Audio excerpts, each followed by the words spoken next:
Hey everyone, welcome to another episode of the Tracklist podcast show. I am Daron Jenkins, I'm Chris Saunders.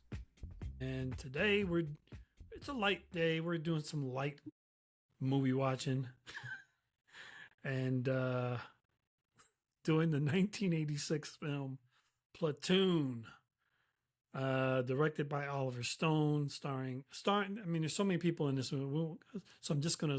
Tom Berenger, Willem Dafoe, and Charlie Sheen up front. Chris Taylor, a neophyte recruit in Vietnam, finds himself caught in a battle of wills between two sergeants, one good and the other evil. This movie's budget was actually cheap. I mean, I guess for then maybe it was expensive.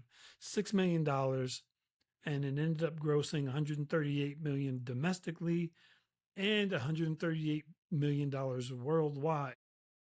I've never seen that happen before. It's weird. Dude, apparently it was the third highest grossing film of '86. Like 6 million. What? Can you do the math? 138 divided by 6. Like, how many times over did they make their money? Yeah, that's a lot. It was behind Crocodile Dundee and Top Gun at number 1. Crocodile Dundee. Yeah, it was a good movie, man. I mean, I'm not shitting on it. I'm just, really? Okay. That's not a knife. This is a knife. I can kind of understand. I mean, watching this movie is a heavy lift. So you kind of need some Crocodile Dundee, to clear up the palate, so. It was also competing against Howard the Duck. I've heard that movies, like I think someone's trying to talk it up because I've heard that the name of Howard the Duck a lot recently. I don't know why. They might be. I feel like. Well, it was in the second season of Marvel What If. Right. Howard the Duck's a main character there. Anyway, that was just a joke. It's a horrible movie. And he's in Guardians of the Galaxy, so there's that. Yeah. Oh, this is actually a decent year. Highlander, Big Trouble in Little China. Oh wow. Oh well, no. Now I've run out of movies. I don't recognize these other ones. In the Name of the Rose, Sean Connery. Wouldn't I thought one of the Star Wars platform properties must have came out in '86 too. I would guess it was Empire Strikes Back. I'm not sure. I don't remember. Well, the first one was what, 77? Return of the Jedi. Yeah, it would have to be Return of the Jedi if it was that late. But I thought they came out within 2 years of each other. So 78, 80. Yeah, I'm not sure. Oh, the Manhattan Return Project. of I've actually Jedi never seen that, but that's a good movie. So I guess it didn't have too much competition. But the reason we decided on Platoon was not because it's such a fun time for the whole family, right? But because we heard this week that Keith David is getting a star on the Walk of Fame, and we thought we need to do a Keith David movie. So he is also in this film, and he does pretty damn well. He's pretty good in this. He's pretty good, and I like to add, he survived the madness. He got on that chopper. I was like, that's what I'm talking about, brother. Well, I gotta talk about that later, but yeah. I also found it interesting. I didn't know that Oliver Stone is a Vietnam vet. So yeah, I he didn't is know that a prime person to write and direct this as well. Yeah. I haven't heard anything about Oliver Stone in quite a while. I mean, the 80s, he was crushing in the 80s. Is he one of the critics of the Marvel Cinematic Universe? I feel like he probably is. He is married to someone called Sung Jung. I wonder if that is from his time in Vietnam. Yeah. But yeah, just sifting through a ton of IMDb trivia. I didn't even get through all of it. There's so much more to go, but apparently, I've heard of character actors, but it feels like Oliver Stone is a character director because he had the actors go through a 14-day boot camp. He deprived them of sleep, made them exhausted and burnt out. Uh, Military haircuts. They had to stay in character, ate only military rations, not allowed to shower or use toilets. Like all of this shit, I think is very unnecessary. Yeah, it took method acting to a new level. So it's crazy. I mean, I've never been in the military, I've never fought in a war. This is a very dark movie. It could be very realistic. It felt kind of real. Like again, same thing. I've never been in the military or a war, but if it's even a quarter of what this movie or movies like Apocalypse Now are like, I made the right decision. Well, you wouldn't be making the decision if it was during the draft, so Right. there's No, that. I actually almost signed up for the military.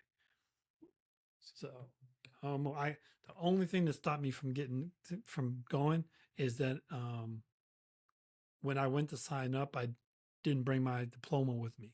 If I had had my diploma, you'd be talking to Sergeant Jenkins right now, probably. What year was that? This would have been probably 2001. Oh, 2001. Okay. Well, I don't fucking remember what was going on then. That's still Afghanistan, right? Yeah, Well, yeah, 2001. That was definitely the wrong time to go. That's when we yeah, went world beat. Yeah. yeah. Anyway, so our ratings and other things like awards. It won Best Movie, Best Director in the Oscars, Best Picture Director and Actor. Tom Berenger at the Golden Globes. IMDb. This is pretty high. 8.1 out of 10 for IMDb. Critics, Rotten Tomato critics 89%, audience 83%. I'm kind of surprised. I thought they Really? would be higher. I thought Oh, they you would be thought it would be higher. higher? Okay. Yeah. Hmm. I I'm gonna open by saying I'm not a big war movie person. Right. It's just way too real, and this particular well, it looked real to me, and like, well, we'll talk Even about if it wasn't a bunch real, of stuff later. horrors are not real, but it's still kind of disturbing. You know what I mean? Well, knowing that Oliver Stone fought in Vietnam and wrote this, like now it's just like okay. And there was someone else, I can't remember, it was an editor or somebody that was also in Vietnam. They part of the story, I think they said the final fight scene is something based on something he experienced. Yeah, so there is elements of reality here. Yeah. And it's just I think the word is just depressing. As I was So sitting there watching this, and I'm like, this is Sunday, man. Should I be watching this on a Sunday? I watched it last night and I was recovering from a hangover, so probably was even worse. But that all being said, I thought it was a really smart opening to the film to have the injured and dead recruits being like taken off a plane and the new recruits being like coming like that crisscross. Yeah. It's just like so foreboding. It really sets the stage for the whole movie. Yeah. That was my first what the fuck moment. Like, not the kind of what the fuck that we normally have. I was I was kind of channeling Charlie because you could see in his face he's kind of like, what the fuck. I was like, yep, that's about right. And his character was like you. He signed up, right? He wasn't Yeah, drafted. yeah, He quit school. They called them Crusaders, like him and Willem Dafoe's character, yeah, Crusaders. Um, there was one, I think it was Keith David's character, King, who says, "You got to be rich to be thinking like that, man." to to volunteer, like, because I think Chris says, why should all the poor people like have to go out and fight and die while the rich people sit at home or something like that? And Keith David's like, it's like admirable, but it's also like you can afford to think that way, yeah, right? yeah. He wasn't wrong. So, I don't know what is playing at this point. I think you mentioned one of the classical songs, Adagio for strings. Yeah. I know that plays when uh, Willem Dafoe's character Elias dies. Is it playing in the beginning here too when they're like Yeah. They arriving at played the that. I military have base and never heard of a movie doing that where, I mean, they played that song, that piece a lot during the movie. Like, which wasn't a bad thing. I just never seen something like that before outside of like, the Vader march, So, yeah, yeah, it's in a lot of in a couple different situations too, right? Like we just yeah. talked about, Elias dies at the end, they use it there.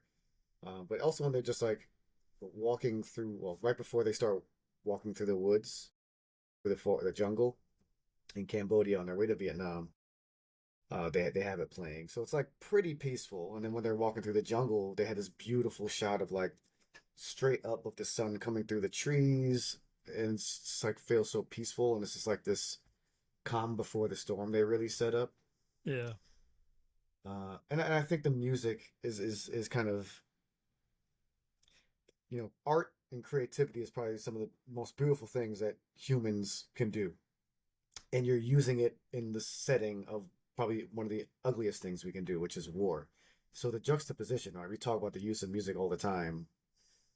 It's pretty in your face in this movie. I mean, if you hear, like, I mean, this movie, it's kind of weird in a way, in the sense that it's actually kind of like an art piece in a lot of ways.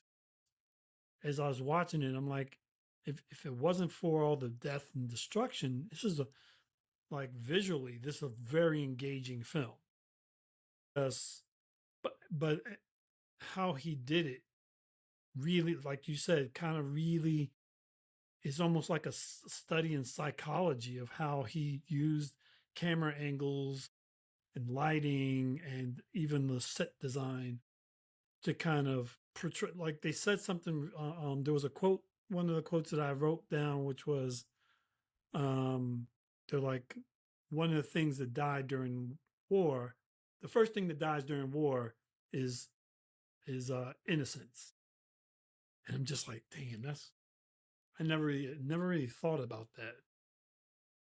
But I mean, he did a great job of using, you know, the landscape, the light, the dark, all this stuff to kind of show, show kind of like, have like as a kind of psychological study of, man's tortured existence almost. It was pretty cool. This is I a mean, crazy movie, man. yeah, no, I mean, like I'm just sighing all over the place here. Yeah, I mean, right, you have these people from different situations, right? Not everyone in this platoon is the same. There's some guys, right? Like the kind of some of the black soldiers kind of commiserate together and like they complain about, you know, the white soldiers, whatever. But you have someone like Chris, who's pretty much says he's rich, and volunteers. Tom Berenger, we don't really learn much about him, but he's clearly been there for a while and just is not an idealist at all. Willem Dafoe, on the Yeah. other hand, like he's also been there for what 3 years they said, Elias, but he's still holding on to like these are people, right? Like People and they're decency just not again. like they're not monsters or whatever that we're killing, and you can't. It's kind of the situation we're talking about now with like Palestine, Israel, right? We're grouping together these Hamas and Palestinians, and some of the soldiers kind of group together the Vietnam army with the Vietnamese people, and like they're Right. synonymous, right? So, history repeats itself. We keep fucking doing it. Uh, and then you have just poor people that maybe this was their only way out. And then you have fucking psychopaths that just want to kill people, right? So there's all these different layers, like you said, of the psychological reasoning that some people had to be in Vietnam. So I think they Yeah. did a good job in that respect. Tom Berenger, man. I mean, so I read one of the trivia pieces where they're basically purposely put Tom Berenger and William Dafoe on opposite sides, but flipped them because normally Berenger plays like the good guy and Dafoe usually plays the bad guy, and I thought that was an interesting choice. He was really good. Like he was really really good. I would have been scared of this brother. Yeah, very convincing. And like, fucking definitely hate him. There was one line that like I think because so Charlie Sheen narrates this as his character Chris, and there's one point where he says something like, "It's after one of their guys gets killed and strung up." And he's like, we loved him that day. He was like our savior or something. When they go to the village and start just, I mean, they burn shit down, they kill some people, right? Like, um, and I didn't love him in that scene, but I guess the soldiers, right? Yeah, and I mean that's also part of the psychology, right? Like, you're a quote unquote band of brothers, and like one of you guys dies, you know, Yeah, you your kind of family's get taken that away, so it's like, with So if you ever seen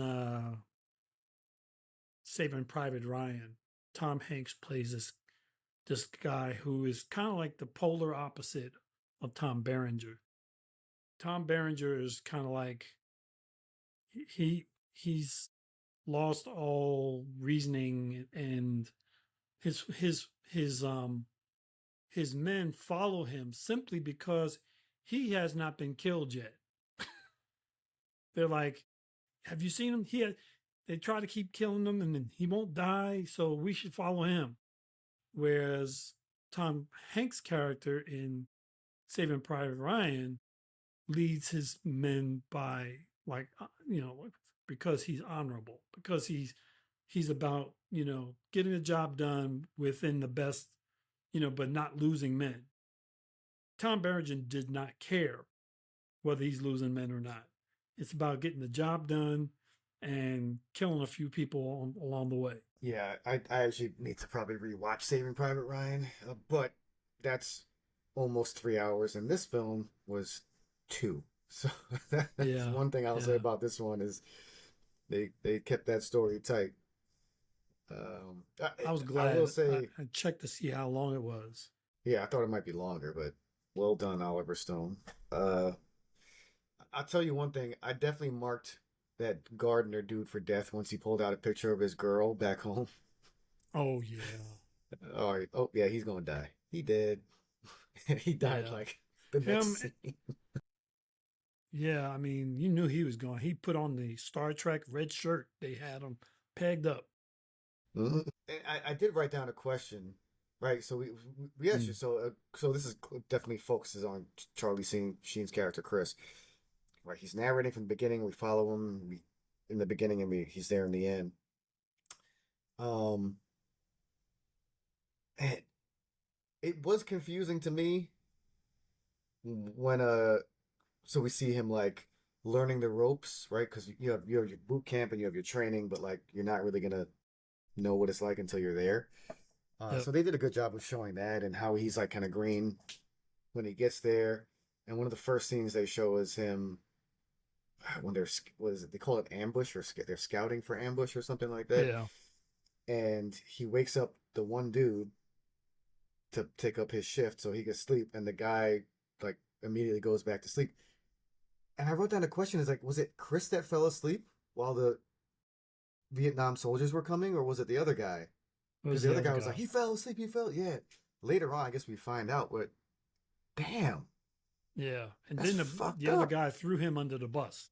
Yeah, is Yeah. fuck. It devolved real quick. Like it Yeah, only took yo, that one moment to kind of start to devolve the men's like camaraderie.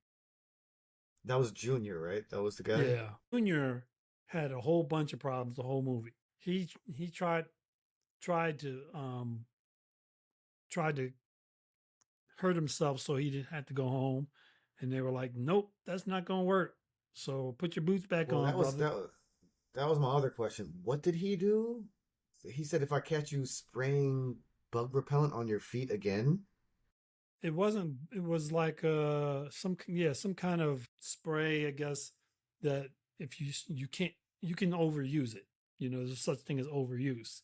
and you overuse it, then your feet starts to crack, and if you can't walk, you can't play, you can't fight. And this dude's like, okay, so Is if you he did do that, then you know, is he the same one at the end after the big firefight? Like one of the guys like stabs himself in the leg. Once he that's the finds same out guy. he realizes he's alive. He's like He's like, whoop, stabs himself. Yeah, so he can get like flown out. Dude, I mean, we don't. yeah, That's some of the backstory we don't get, right? Like, we get Chris's backstory. That's about it, right? We don't know why a yeah, lot of these guys are there. So, was Junior drafted and he like never wanted to be there in the first place? yeah, Anyway, yeah. questions, Well, and that might be intentional as well, right? To be like a lot of these well, it's people end up intentional, being but faceless. there's so many, as I'm sure you noticed, like every 5 seconds there was a new person coming on the screen, and I'm like, hey, is that guy? Hey, is that guy? Hey, I mean, there was so many people in this movie that we haven't even had a conversation about. So I don't know.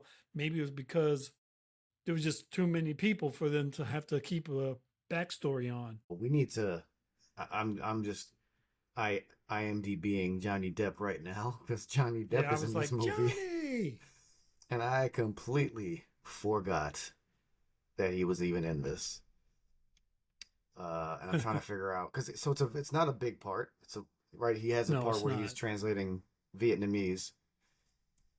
So he gets some Yep. lines, but I'm trying to figure out what part of his career this was. Let's see what was out before. Oh wow, this is pretty early. Nightmare on Elm Street in 1984. No, he was in that. Oh yeah. And then, it's before 21 Jump Street. It's the year Wow. before the 21 Jump Street. Yeah. And then there's Crybaby. I've never seen it, but I remember the ads for it. Oh I yeah, thought that was Crybaby. one of his breakout films as well. No. Yeah. And then after 21 Jump Street is Edward Scissorhands. Boom. What's Eating Gilbert Grape in 93. I Yeah, mean, he that was was a in big one for him too.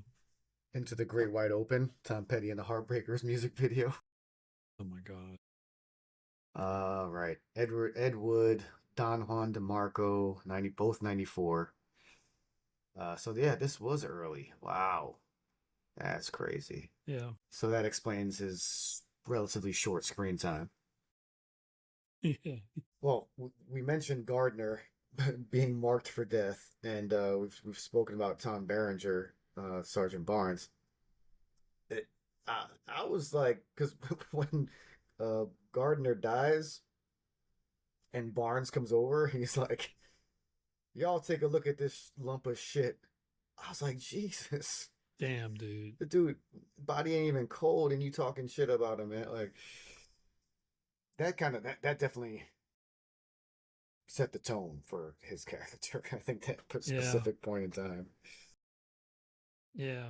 Cause like in the first maybe 15, 20 minutes of the movie, I wasn't entirely sure. Like, I don't know if they did this on purpose, but you weren't really entirely sure who was going to be the bad sergeant, who was going to be the good one, because they really hadn't really started to fracture yet. Then they started, you start seeing signs like, oh, okay, okay, yeah. Well, when it's pretty early on when Chris, I don't know what he has ants on him, black ants or something. I don't Oh, know. He, that he was just has like disgusting. this. He's suffocating. But Elias is the one that like helps Yep. him. He's like, you packed way too much shit. And he's like, I'll carry it for you. So at that point, you're like, okay, we're seeing at least something about who's Yeah. the asshole and who's right. But we're gonna do a pop quiz early today. It's an easy one. So you know when they're cleaning out the shit buckets, the shit cans, Yeah. what is playing on the radio? What is on the radio Oh, when they're doing that? okay. What was playing on the radio I at that said time? playing. It's not a song. What was playing on the radio? I have no idea. There was.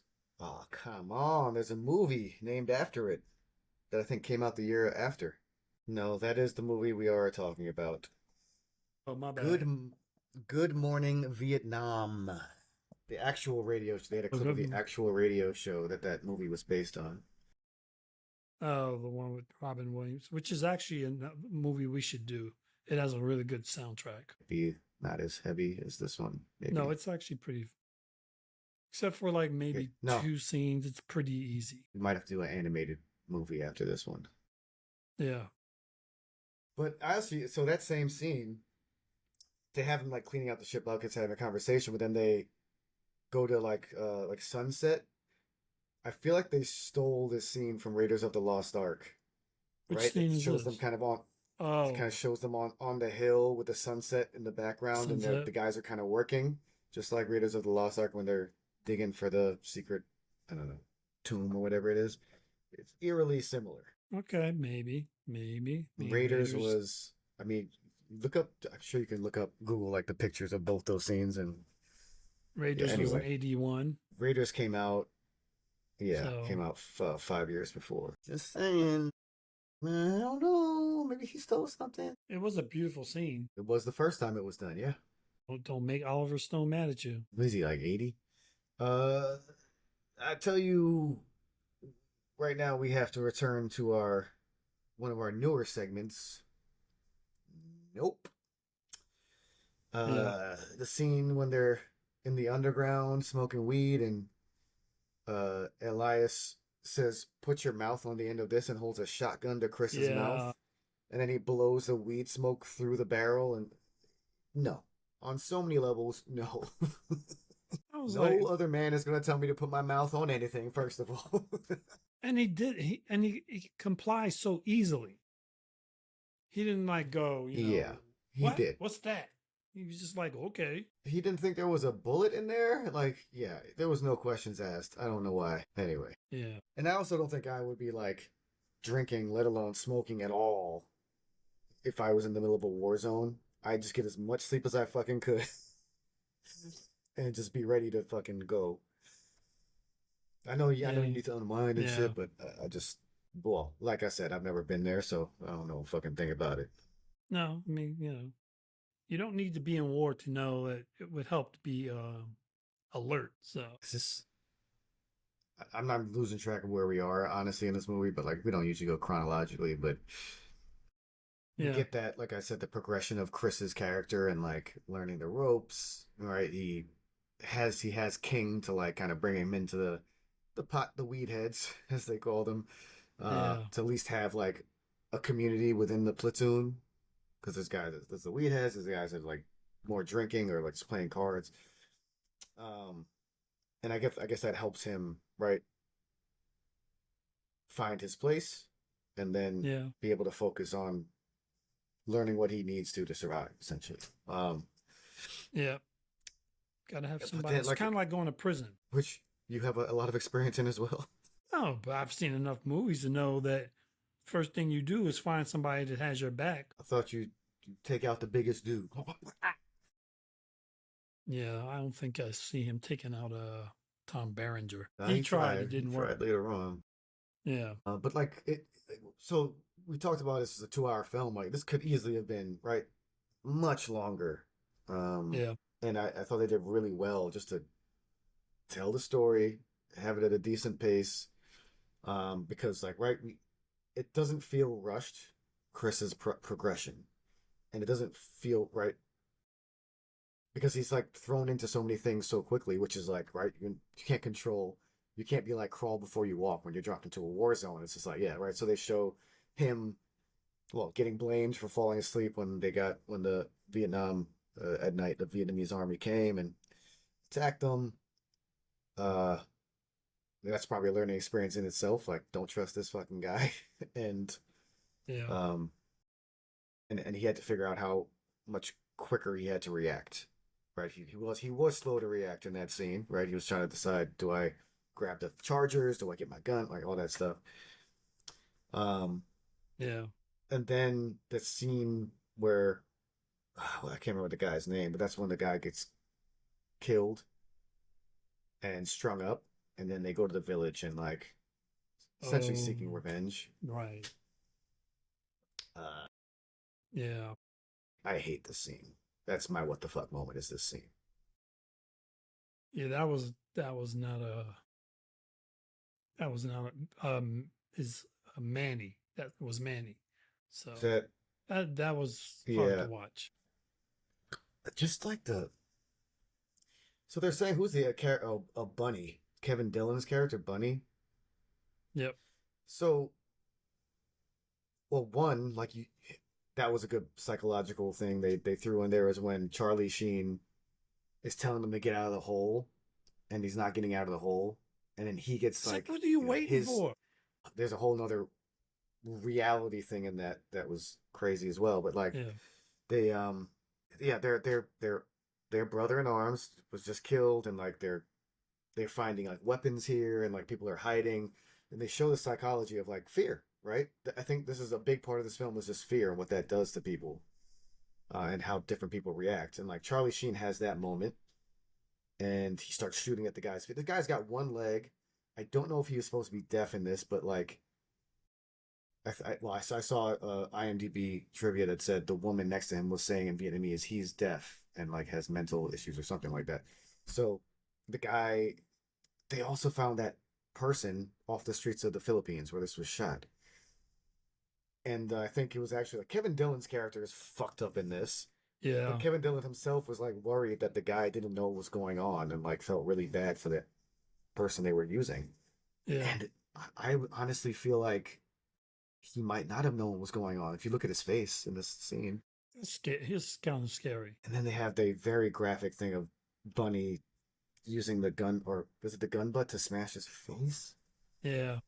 Which I turned away for. And then he says, "Oh man, you see how the skull just exploded?" I'm like, Either way, him and they ended up paying for his surgery after the movie because they felt bad. They didn't think he knew what was going on, yeah, so they paid for his cataract surgery. it's hard to remind myself that I'm watching a movie when Yeah. I'm seeing this stuff, right? Because like clearly Kevin Dillon paid for the surgery, Yeah. is not an asshole, but he's fucking psychopath in this movie. And Yeah. like, hats off to him. Yeah. Great acting. Good job. I believed you. But again, because it's so realistic, right? This is based on war. The person who wrote it and directed it was in the Vietnam War, right? This is kind of these are the kind of films I don't really want to watch because it's based on reality. And some of this Yeah. stuff probably did happen. And you gotta remember, I mean, even though it wasn't being, I think most of this was filmed in the Philippines. If someone like the Philippines has had its share of hardship as well when it comes to war. And so to not know what's going on, be dropped in the middle of whatever the hell this is going on, and then have to kind of almost relive some things that probably happened to you or family members. Yeah, it could be a little disconcerting. I think I might be making this up, but I think I read that there was a lot of displaced Vietnamese people in Philippines that I think Yeah. they also used in the film as well. So, Yep. Yep. yeah, Yep. I mean, listen, they agreed to it. They weren't first forced to do it, but this Still. particular scene, right? Not only does Bunny kill the crippled guy, this kills the woman, threatens to kill the daughter, and then there's a scene where Chris stops some of the other soldiers from raping some little girls. Man, like I truly, I truly hate this scene, man. Yeah, it's there's a reason why I think the last time I watched Platoon, actually the last time I watched Platoon was on its 50th anniversary because I was doing I got cast in a promotional for the 50th anniversary of Platoon. And that was the last time I watched it because I 80s. had to watch. I wanted to, yeah. I'm Wait, like, nah, when I'm was that? good. Not 80. I mean, not. Six? I mean, the 20th Not 50. anniversary. Sorry. Oh, 20. Yeah, I'm about to say, it hasn't been 50 years. Yeah. So this is not the movie you pull out every year or so and rewatch. You know, This is is this it is not a good? day It's good, killer. but This is a soul killer. it's just this is a mood killer. Yeah. I also read to trivia is that In many U.S. military leadership classes, the character of Lieutenant Wolf is used as an example of how not to behave as a junior officer. That dude, man. Who was he played by? Where is he? He's played by Let's see. He's not even the top of the. what's his name? Mark Moses. By the way, Who's done a bunch of stuff. He's on Desperate Housewives. That's not important. We have there's other people we haven't mentioned, by the way. He doesn't have a huge role in this, but he's also kind of feels like one of the psychopaths. Tony Todd is also in this movie. Tony Todd, yeah. Journeyman, legend. Another legend. John C. McGinley, who we've done in Office Space. Yep. Which I also thought was hilarious. He refers to Barnes, Tom Berenger's character is. He's like, "Hey Bob."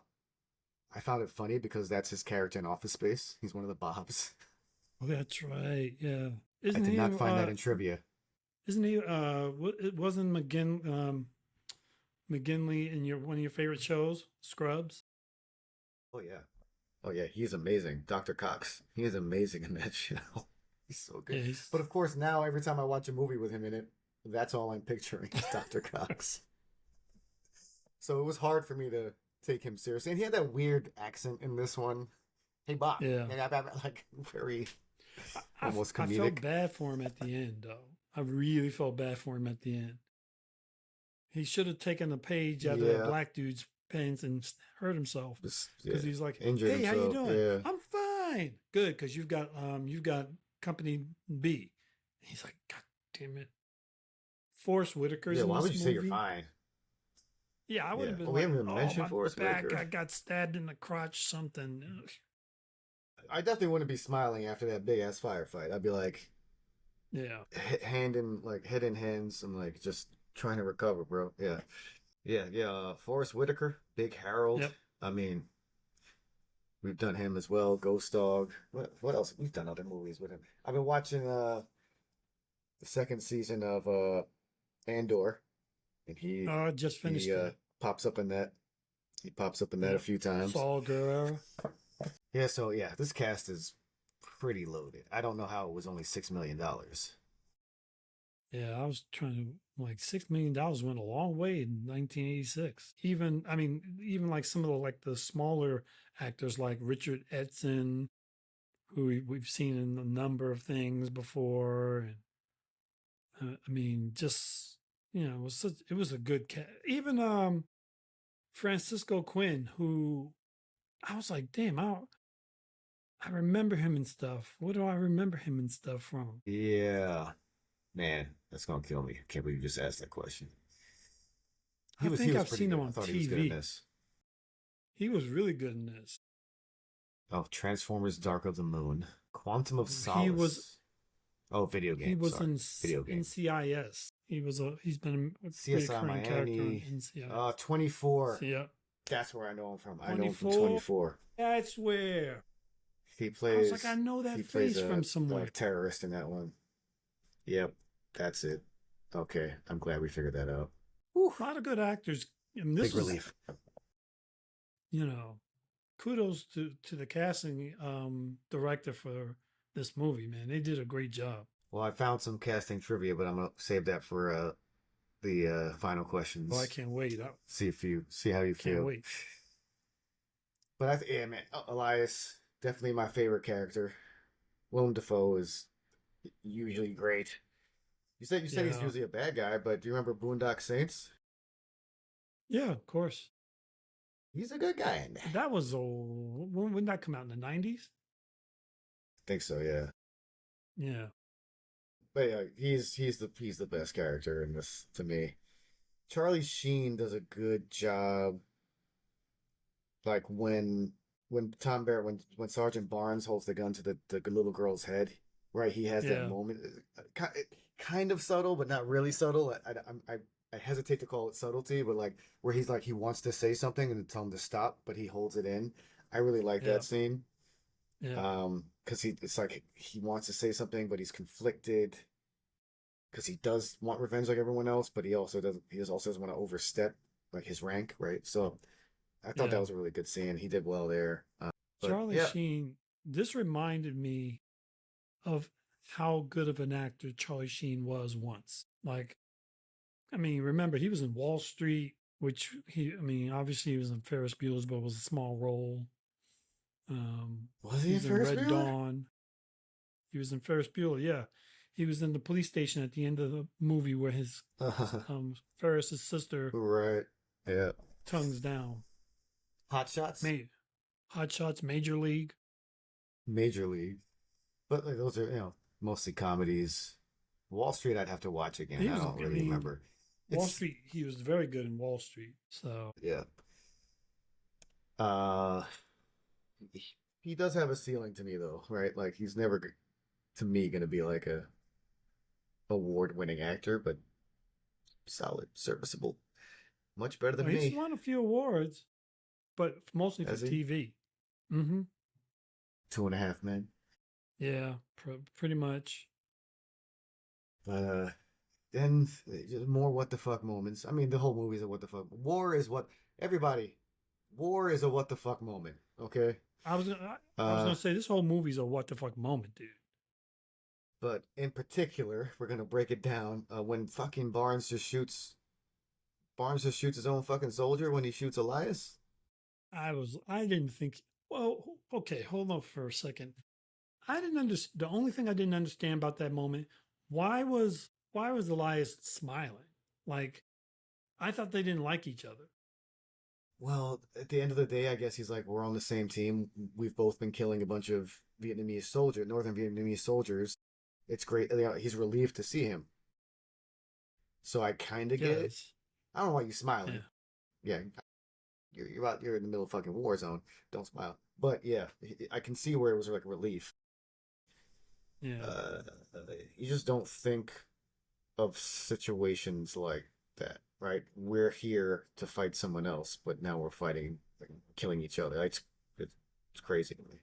Yeah. Should Charlie have gone? Should Taylor have gone back to check on Elias to make sure he was dead? Well, again, it's tough, right? Because Barnes was saying, oh, there's like hundreds of Vietnamese soldiers, like Northern Vietnamese soldiers coming. We have to go, right? So there's like this urgency there. I don't know. Again, never been in that situation. Those are the hard decisions they have to make during war, I guess. But it does lead to like an iconic scene of Elias is not actually dead and running away from all the Vietnamese Northern NVA soldiers, and stop saying the whole fucking thing. NVA soldiers, and which is like the cover of the film is his hands in the air being shot, right? The poster of the cover. Yeah, so with that song we said, which we haven't really talked about all the music. We've talked about Adagio for strings, played by the Vancouver Symphony Orchestra. But yeah, really iconic scene. Yeah. Yeah. I mean, everyone knows I feel like everyone knows that scene. He got did dirty though, man. I was just dirty. It reminds me a little bit of Black Hawk Down. That fucking movie. Yeah, I wouldn't. That's a hard movie to watch. I will not be watching any other war movies for quite some time. What about what's the movie with Bill Murray? Stripes? Yeah, I can watch that. That's a borderline military movie. It's not a war movie, it's a military movie. But then like you have then Chris scheming to kill Barnes, and Barnes overhears them. Which another good scene is when he overhears them and he's drinking the whiskey, and he just like misses his mouth. That's really, I like that. It was good subtlety because he did it so smoothly, like smoothly, unsmoothly. Yeah, that's why he got Best Actor. Hey, the makeup artist, whoever did the makeup for him, was great. The scarring, man, just added to the, awfulness of him. Right? They don't talk about how he got it either, right? Like it looks like he got blown up. Uh, and I think I read it. It took 3 hours to apply that makeup for the scars, Yeah. which, I mean, it's not the longest we've heard, but that feels. Especially in '86, you know. So And that thing he says when he dismisses the marijuana, like, I don't need this shit, talking about the marijuana because he's in the underground place where all the potheads are. yeah, Apparently, this reflects Oliver Stone's personal beliefs that the soldiers who smoked marijuana were more stable than the ones who drank alcohol. So I guess I would be unstable. Like again, I would probably just go cold turkey for whatever 300 what a year. Chris's stint in yeah, Vietnam is a year. I would just be like, nope. yeah. That scene where Elias goes underground and he's making his way through all the underground tunnels and shit. Dude, I'm sorry. Someone has said, Darren, go down there. Nope. Mm-mm. That's my nope for the moment. Nope. That's a Not nope. gonna Yeah, happen. yeah. I mean, I also I don't wouldn't call myself claustrophobic, but like trying to get squeezed through those tight spaces, not knowing how long the tunnel is and And where it it's comes out dark with to would fucking water, and you freak me don't out. know if someone's sitting there waiting for you with a gun. Screw that. Or if that's their shit hole. That's where they pee and poop out of that whole tunnel you're Yeah. crawling through. I don't fucking know. Just throw a grenade down there and get it and just move on. Yeah, seriously. Actually, that one scene right where they're searching the village Yep. and they find the documents, like Oh, maps and stuff like that. yeah. So here's my question. You get all these documents, you take them out, you look at them, and then you put them back in the box, and then you Yeah. pick up the box, which is the thing that's wired. I already had them out of there. I would have just put them in my jacket. Yeah, you don't need the box. What you need the box for? That's extra weight. It's bulky. Anyway, so it's rigged And and like his arms get blown off. That was I mean, I that knew whole that was like I gonna. said, I'm that like, whole scene I hated. yeah, But then that scene, you mentioned King, Keith David's character getting out. The scene where he's told he got his orders, which means he's yep, he's done. He's out of Vietnam. That was that I loved his acting there. His reaction was great. This is more subtlety than the Charlie Sheen part, but do you notice how he takes one last look at the jungle like he's gonna miss it before he yeah, walks off? That was pretty cool. He's just like, all right, I'm out of here. That's why he's getting yeah, a star, baby. That's why he's getting a star. yeah. I mean, such a good actor. Well, if they ever do a live action, I'm gonna say live action because it's still gonna be um animation, of course, for gargoyles. Oh, yeah, He's got to come back. he's Goliath, right? Yes, like Yeah, to me, that's an iconic character, an iconic voice for that character. So yeah. if they ever do a more live action version of They were that talking or a about movie, doing. I heard they they're- were, yeah, I don't but know they got where to it bring is, him. but They got to bring him well, back. yeah, yeah. No, he was perfect as Goliath. Speaking of him getting out, this is our segment. So hold up. When he goes to get on the helicopter, he hangs out of it as it's taking off with the blades going, and he's waving his hand. What? Your hand gonna get What? chopped off, man? No, he was You ever all. see He was the like, you ever see the episode of 30 Rock where Liz goes back to like visit one ex in particular? Who's the guy from Mad Men, the main actor? oh, John Hamm. Yeah. So he's like an ex-boyfriend of hers. She goes to visit him and he's got like two hooks now. That's what I was thinking about cuz the story is she's like, "How did you get two hooks?" He's like, "Well, I was getting on a helicopter and I thought I saw someone I knew and I waved and made one another one. And then he realized he didn't know who it was, but he thought he saw someone else he knew, and he waved with the other hand. Waved them back. So that's what I was thinking with the scene with King hanging out the helicopter waving to Chris. I was like, oh god. Well, I was waiting for like something bad to happen because it's just like, you know. Yeah. It's like a horror movie, right? The black guy is Yeah. not getting out alive. Yeah. Yeah, I mean, this is and also like so the captain in the final scene just bombed everybody. Is that what happened? Yep. He calls in the air He calls in an strike. airstrike without telling them the proper coordinates and just, No. That's the lieutenant. Yeah, he's an idiot. oh, yeah, he's That was a middle scene. At the end, oh, you when talking the about the captain, end. the older guy, Oh, calls yeah, in the yeah. airstrike. He said, just drop it on us. Yeah. Yeah. That's just like if I Well, was a soldier, I'd be like, that's not what I signed up for. I mean, they didn't have, I guess they assumed that they were going to die anyway. But the thing is, like, yeah, maybe. But like, and you do actually see some kamikazes on the Vietnam, northern Vietnam side, running in That was brutal. to foxholes. But yeah, just blowing themselves up. Running in with the lamb, not the lamb, the mortars strapped to Yeah. the chest and just running into the tent. But the thing is, like, right, and I think they leave a lot of this stuff ambiguous because, like, right, this is mainly from the perspective of infantrymen, right? Like, you just follow orders. You don't really know. You're not really told a lot of details, so we don't know the stakes because we're from Yeah. that point of view.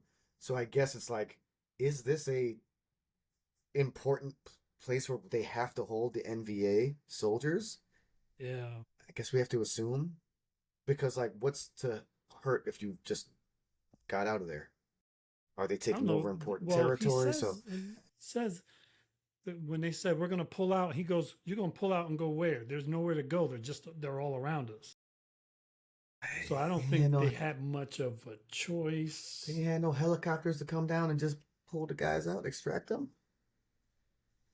Anyway, my point No, is, I they think weren't they gonna. left that I don't think ambiguous intentionally. Yeah, they completely. Yeah. So, I mean, that was hard. What surprised me is the captain actually survives. So Kitty, I clearly, can't remember. Man. he's He's the one lucky. that points. What's his name? I mean, that was Yeah. when O'Neill hides under a body. I mean, that was smart. I'd be like, yeah, I'm gonna do that. Like, I'm not like just gonna Yeah, that was. go 1-on-50 with a bunch of other enemies. No, let me just unless Yeah. they started just throwing bombs everywhere. Like, it could have gone the other way, but Yeah. Yeah. Well, that was a. I mean, they would come in. That the army was just like waves of people just kept coming. I was like, y'all not gonna make it. yeah. Anyway, so just I think the word I said earlier was just depressing. It's such a depressing movie, right? There's no. It's not really a happy ending, right? Like, all these people are dead. The guys that are getting out are injured. The ones that are not injured have to stay. Well, Charles, what's the name? Taylor gets out, so I guess that's Yeah, kind but of he's a but he's good. but he Like the got fucked up. main character ends up leaving, you know. So Yeah, but I don't know how bad PTSD, his. man. Yeah, no, I'm not. He's not. You know, it's not perfect, and we don't know whether he was hurt bad enough for him not to be because that just because he's hurt doesn't mean that they're going to send him home. They could patch him up and send him right back. Anyway, the other thing I read was that Vietnam, probably, I don't know if this is rightfully so, Vietnam banned the film because of its depiction of the Vietnamese. Yeah, I don't know what that means. It didn't feel overly racist from my perspective, right. but I'm not Vietnamese. And Malaysia banned it for excessive profanity and violence. War movie. That's about right. It doesn't depict the U.S. that great either, though. The American soldiers. So, right, if I was to No, say something, I would say that this depicts American soldiers worse than it depicts Vietnamese people. Yeah, probably. Yeah. So it's interesting that the Vietnamese banned it. To me. Yeah. Well, I would also guess, even though maybe they didn't say it, maybe they just don't want the memories back. They don't need to have to relive what happened. Yeah. So, And something we haven't done very much of because, quite frankly, I didn't hear most of the songs. But you want to talk about the track list a bit? yeah, I mean, like you said, I was like, after I watched it, I was like, there are a bunch of stuff I didn't hear. So let's So, start by listing. I had to open up two separate things, whatsong.com and TuneFind, because TuneFind has more songs yeah. listed. And I was excited to be like, oh snap, listen to these songs while I'm watching this depressing movie. But Adagio for strings we talked about. Tracks of My Tears we hear. Okie from Muskogee we hear. White Rabbit, yes. Hello I Love You, The Doors. Did you hear that one? Nope. Respect, Aretha Franklin. That I believe played when they were in the drug den. Did it? I thought I I only heard a think it couple played for a from minute, like a hot second. Or Sitting on the maybe it Dock of was the the other Bay. tent. I don't know. Uh, I could have was sworn I it? heard it. No. The other one where the guys were playing cards was, I think that was Okie from Muskogee. That was Yeah, that very right. that was a country Because song. Junior mentions it. He's like, you white guys complaining about shit, right? Yeah. So that I remember that one. Sitting on the Dock of the Bay, Otis Redding. When a Man Loves a Woman, Percy Sledge. Groovin' the Young Rascals. I don't think I heard any of those. I didn't hear that. Yeah. Right. It's right back in the 80s and 90s, like right, soundtracks were a big thing. They might not have even shown up in the movie. It was just like a CD that you would sell. Maybe that's the situation. Maybe. But Yeah, yeah. maybe. But That's White sad Rabbit. because. Hmm. What are you saying? It's sad. No, I was just saying it was sad because this sounded like this was a. Just looking at the list, it looks like a good list. Oh, yeah. Would have been nice to see them use it. And like in what context as well. I mean, listen, like right, a lot of the stuff you said is like in the barracks, and they're just unwinding, listening to music. Yeah. Sitting on the dock of the bay would have been interesting to me. Like maybe when Chris is being carried out at the end, on the stretcher, and put on the put on the helicopter. I thought maybe that would be a cool time to sit on the dock of the bay, like because it's such a relaxing song, and it's like he's gotten out, and like right. I don't know. Yeah. Maybe that's a question, but yes, but then there's wait, did I say Oh Susanna? I didn't say Oh Su because that's not on the No. tune find list. But Oh Susanna was this one you actually hear. Susanna. Oh Susanna, oh don't really? you cry for me. But there was like a slower version of that. Oh yeah, they did play that. Yeah. Oh, with a banjo on my. I learned that shit when I was a kid in school. Yeah, me too. Yeah. And then a White Rabbit by Jefferson Airplane is like the first song you hear when they're getting high the first time. Yep. Perfect. Tracks of My Tears. The Big Chill. Tears. That was cool. So, but the songs we did hear, so a few of them were really, classics. The ones that we didn't particularly hear but are listed, there's some bangers. Maybe you just have to get the soundtrack. Good. Yeah. You just gotta stream or download the soundtrack off somewhere. I'm sure you'll have a grand old time. Soundtrack is definitely more positive than the actual movie. Yeah. I need to watch something fucking very light when we get off this podcast. So did you have any quotes or other what the fuck moments from this? Yeah, that'll do it. I had two quotes. One that by Keith David. I figured I'd pick one that he said since this is all about him for probably us. The same one I got. Well, I also picked it because it's pretty timely, relevant, right? Yeah, the poor exactly. always being fucked over by the rich, always have, always will. Yep, and then that's the other the one by Junior, free your mind and your ass will follow. Well, that we had enough what the fuck moments, so I don't think we need to rehash those. Are you ready for the final questions? Yeah, let's do this. Let's do that. I want to go back to our OG question. Could Tom Hanks be in this film, and what role would he make it better? Um, well, after seeing this movie and seeing Saving Private Ryan, yeah, he could probably be in this movie. I would like to see him as Chris Taylor. A young a young Tom Hanks then. Yeah, young Tom Hanks. Well, you know what? At first I was going to say Gardner, the guy that gets killed early on. But Oh man. what about Elias? The Uh more idealistic character, right? Like a lighter character for Tom Hanks, right?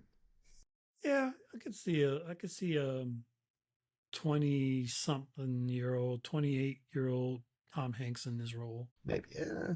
I don't know. I'm just throwing that out there. I didn't really think about it before. All right. Okay, so we have one vote for Chris, one vote for Elias. Okay, what? I don't want to use the word favorite, but what is your quote unquote favorite war movie? And I have a list of some that I Favorite just. Okay, you've already mentioned Saving uh Private Ryan. You mentioned Apocalypse Now. There's The Patriot and The Braveheart, both Mel Gibson. Tears of the Sun, Bridge on the River Kwai, Full Metal Jacket. You mentioned Full Metal Jacket and Black Full Hawk Metal Down as well. Jacket, So, yeah. so Um I is it's it a other ones? it's a tie probably between Saving Private Ryan and Tears of the Sun. Because Tears of the Sun, if you have not seen this movie, it is very underrated and it is a tearjerker. I can't rewatch it. I That's just why I have remember that not. one scene. Yeah, I'm I not going to haven't watched it spoil since I anything. first seen it. There's a very graphic scene there. I just Yeah, never want to watch it again. great But cast. Bruce Cast is Willis. very well cast, but man, yeah, it's hard to watch. I mean, Bridge on the River Kwai is so old school that it's not That's a too great one. dark, Yeah, so I can deal with it. Like, to be honest, like I guess these are right. It's not too soon. These are like older war movies, so The Patriot and Braveheart. I mean, yeah, Braveheart is a classic, yeah. I know you. I and know The you and Patriot. Braveheart. Well, I'm a Mel Gibson fan. Unfortunately, he's fucking to talk about psychotic, but I love him in The Patriot too. Yeah, I think that's a really good movie. Those are some tearjerker scenes in that fucking movie. there's a movie with what's it called with Jude Law where he plays like a sharpshooter. It's really good. It's actually better than I it's better than I Enemy at the expected. Gates. Yeah, yeah, yeah. I that's a war movie that you can watch. It's not too heavy, you know what I mean? Because it's more kind of like strategic. Not close up. Yeah, but it's really Personal. good. It's better than I expected. Okay, are you ready for the casting trivia I found? Oh yeah, go for Oliver Stone originally wanted Mickey Rourke for Sergeant Barnes and Nick Nolte for Sergeant Elias. and and I'm going to What are your say thoughts? that would have been fucking amazing. That would have been fucking amazing. I like both those choices. I mean, the I two think that you ended up with it is good, but yeah, those, yeah, you think they would have been better with those two? yeah. I thought Berenger and Defoe did No, they were amazing fucking job. amazing. But a young Mickey Rourke, I remember him in like, I mean, this would have been around the same time he did Angel Heart, I would guess. Um, he was a beast back then. I mean, he definitely has that unhinged thing going for him. And Nick Nolte has also like, played the straight man kind of role that Elias plays. So Right. no, I think it would have worked.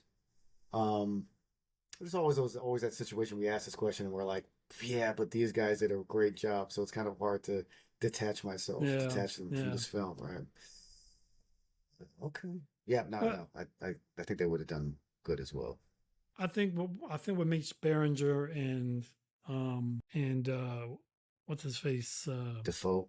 Defoe so good at it was the particulars that, like, to be honest, I think they're polar opposites of each other in the acting space. And I think that to me really played a part of like making Berenger so believable. Like he looks like he was a good man at one time and just cracked. And now is just like this just deranged motherfucker. And I totally bought into that. And just totally. Yeah, I'm trying to like remember other Willem Dafoe roles. I mean, obviously, like Green. My one of my favorites is Green Goblin from Spider-Man.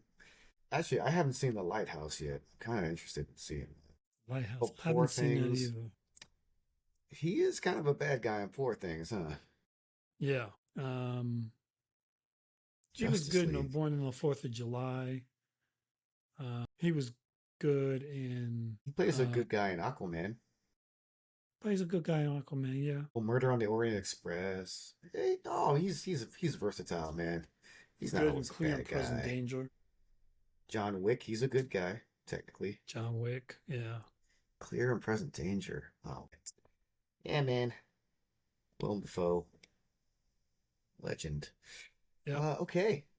So, what is your favorite song, and is also a song you think is encompasses like this film story? I think probably it's a good one. Favorite one will probably be the Otis Redding. Is this the second movie we've done with this same song? Sitting on the dock of the bay. Wasn't he in another one of our recent movies? An Otis Redding song? I mean, It- probably was he not Was in it what's the one with the four kids that why can't I remember this movie? The four kids that go on trying to find a dead body. Stand by Me. Oh, oh, Was it in oh. there? Oh, Stranger Things? No. The what Stranger Things kind of feels like it's based on. Uh, Stand by Me was Stand sitting on the by dock of the me. bay. Oh, and the it wasn't that, yeah. That would be one of my favorite song, but I don't know if I have a theme song for this movie. And maybe the only thing I would pick, and it's not normally something we would normally use, but I would say uh, um, Adagio for strings. So because it was just so prevalent in the movie, with a strong asterisk toward Tracks of My Tears as my favorite film music as well, because that's a great song. I mean, we got that one in The Big Chill. It's hard for me to ever say it's one of my favorite songs, but Tracks of My Tears is definitely up there. So Yeah, that's gonna be my favorite. Sitting at the Dr. Bay is also up there, but yeah. uh, Tracks of My Tears, I don't know. That has a special place in my heart. Um, I want to say White Rabbit as the one that Um, encompasses the film, and I'll tell you why. Because the lyrics in that and the visuals you get are about Alice in Wonderland, which you have the oh, White Rabbit in that, down the rabbit hole. and to me it's like it made sense because war is like it's this whole other world, and you also have to like almost tell yourself fantasies to get through it, and also the whole drug part of it, like the guys that are smoking the weed. Yeah. That's like the caterpillar, right? In Alice in Wonderland. So that's my pick. Okay. Well, yeah, that's a good song. It was definitely good for that scene for sure. Yeah. So what are we rating this thing? Uh, well, hour and 54 minutes. So it's could have been longer. I'm glad it wasn't. Is this the movie that I would watch when I just want to relax? No.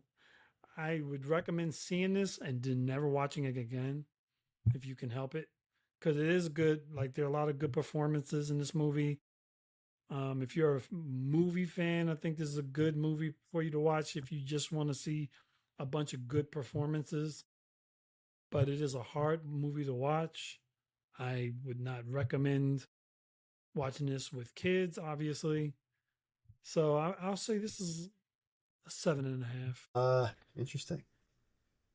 So as I was going through the trivia, I got like a Robert Ebert review saying Quote, Francois Truffaut once said that it was impossible to make an anti-war film, that the act of depicting war glorified it and ended up making it look like fun. And I wish he had lived to see Platoon. Here is a movie that's shot at the Mm. ground level from an infantryman's point of view, and it does not make war look like fun. And I guess that just encompasses.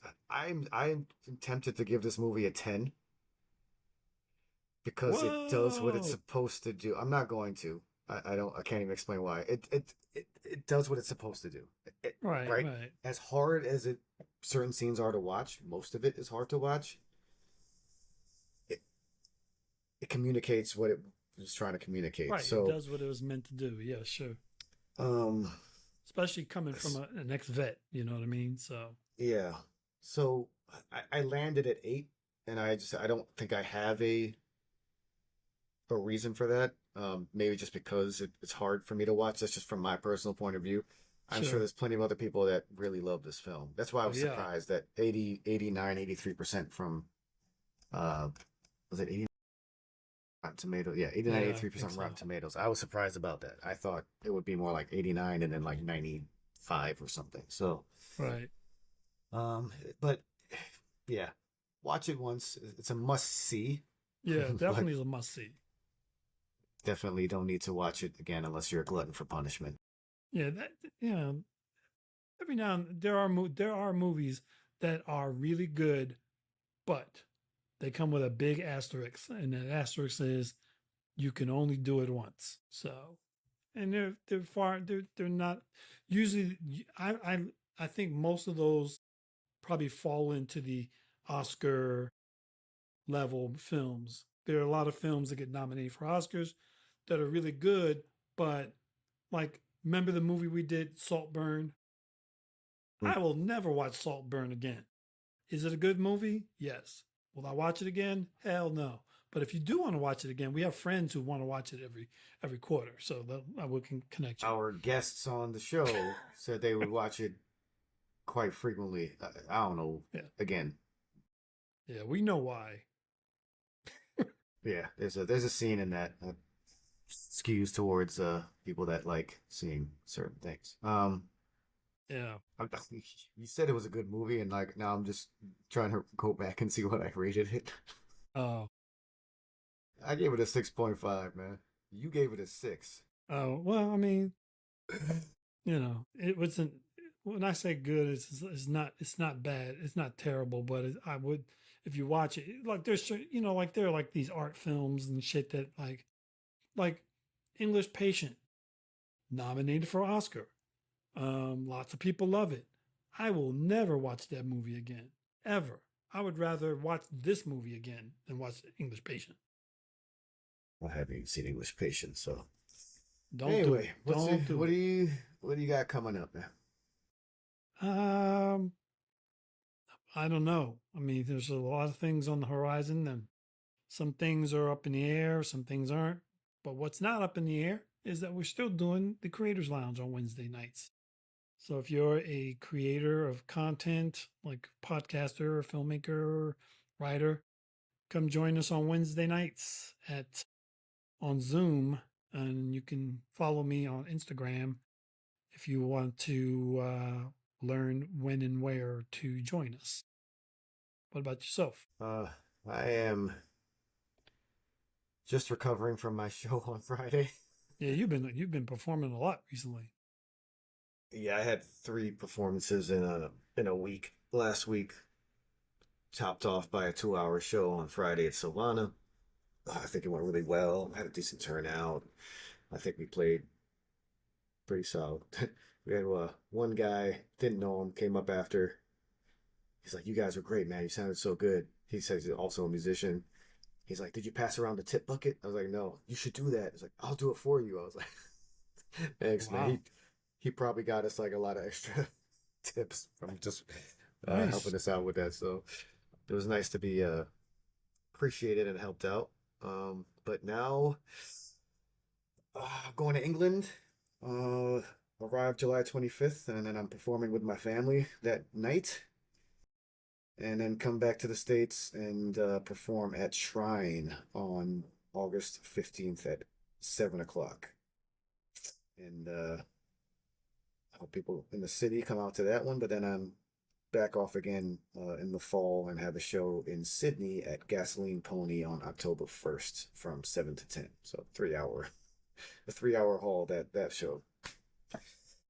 So looking forward to it and hoping to book a few more shows before the end of the year in the city. Yeah, man. You need to be getting as many shows as possible because you don't know what's coming. You know what's coming down the road in the world. So keep playing. People could use the positive music, man. Well, it wasn't all positive. I played a song, Yeah, a new song called Babylon that I wrote after the Oh this yeah, I year's heard that. It elections. sound good. Yeah, thanks.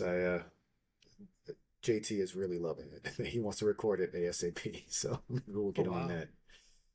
Speaking of recordings, I have today to check some updated reggae songs with the keys added to it, and the first song, Caribbean Nights. Like I got back the first round of the first draft from the mixer master producer. So Nice. it's moving forward, and I'm hoping to get those out before the end of the summer. So that way people can, play it while they're eating, having barbecue out back and, chilling with the peoples. At the beach, at the Beach. park. Yeah. Get them vibes, man. Get them Jamaican reggae vibes. You know what I'm saying? Yeah. So, and in the meantime, if people want to follow you on Instagram at Chris Saunders _music, they can download and like and subscribe to your social media, and also Stay up to date. download Countdown, which is available wherever you stream your music. Well, that's There an old you one. go. Yeah, you can still download that one. You can also download Inferno. Inferno too. Yeah. Or you want Countdown for the summer? You want Countdown for the summer? Yes, I'm saying Countdown for the summer, So, all right. Well, cool. I'm glad we got this out of the way. Congratulations to Keith on his new star. Hope to see him on doing some more films. Hopefully one of them happens to be Gargoyles. And you got anything else you want to share? No, I talked enough. Be sure to follow Chris at Chris Saunders _music. You can follow me at the Daron Jenkins. And of course, like and subscribe to the show. It's the best way you can support us at Tracklist Show on all the social channels. And we'll see you on our next episode, hopefully really soon. Until then, I am Daron Jenkins. Chris Saunders. And this was the Tracklist. See you, everybody. Stay safe. And we'll see you on the next go around. Peace.